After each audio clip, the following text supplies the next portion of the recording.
ഇന്നത്തെ എൻ്റെ വീഡിയോ ക്ഷേത്ര വിശ്വാസവുമായിട്ടാണ് ഞാൻ ഇന്ന് പറയുന്നത്. മഹാദേവ ക്ഷേത്രത്തിൽ പോയാൽ നന്ദിയെ തൊട്ട് വന്ദിക്കരുതെന്ന് പറയുന്നത്, മഹാദേവ ക്ഷേത്രങ്ങളിൽ ശിവലിംഗം പ്രതിഷ്ഠിക്കുന്ന പല ഭാവങ്ങളിലായിരിക്കും.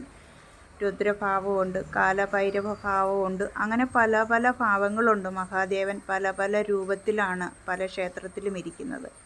അതുകൊണ്ടാണ് ചില ക്ഷേത്രങ്ങളിൽ നന്ദിയെ തൊട്ട് വന്ദിക്കരുതെന്ന് പറയുന്നത്.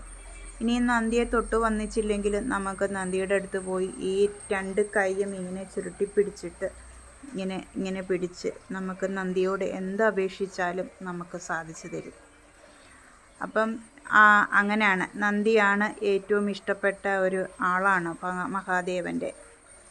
അത് നന്ദിയുടെ ഒരു കഥയുണ്ട്, പുരാണ കഥയുണ്ട്. അതിൽ ശിവപുരാണത്തിൽ പറയുന്നുണ്ട്, നന്ദിയുടെ ജീവനെടുക്കാൻ വേണ്ടി കാലൻ വരുന്നത് ഇത്ര വയസ്സ് വരെ ജീവിക്കുകയുള്ളൂ എന്നൊരു മഹർഷി പ്രവചിച്ചെന്നും, അപ്പം കാലൻ നന്ദിയെ കൊണ്ടുപോകാൻ വന്നപ്പോൾ, മരണത്തിലോട്ട് കൊണ്ടുപോകാൻ വന്നപ്പോൾ ശിവൻ പ്രത്യക്ഷപ്പെട്ടിട്ട് നന്ദിയെ കൂട്ടിക്കൊണ്ടു പോവുകയൊക്കെ ചെയ്യും.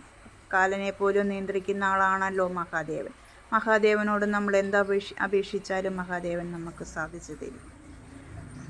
അങ്ങനെ പിന്നെ നമ്മൾ നമ്മുടെ അച്ഛനമ്മമാരെ നോക്കുന്ന കാര്യത്തിൽ, അല്ലേ വയ്യാത്തവരെ നോക്കുന്ന കാര്യത്തിൽ, അങ്ങനെയൊക്കെ ഉള്ളവരെ നമ്മൾ നോക്കിക്കഴിഞ്ഞാലും മഹാദേവന് ഭയങ്കര ഇഷ്ടമാണ് അങ്ങനെയുള്ളവരെ.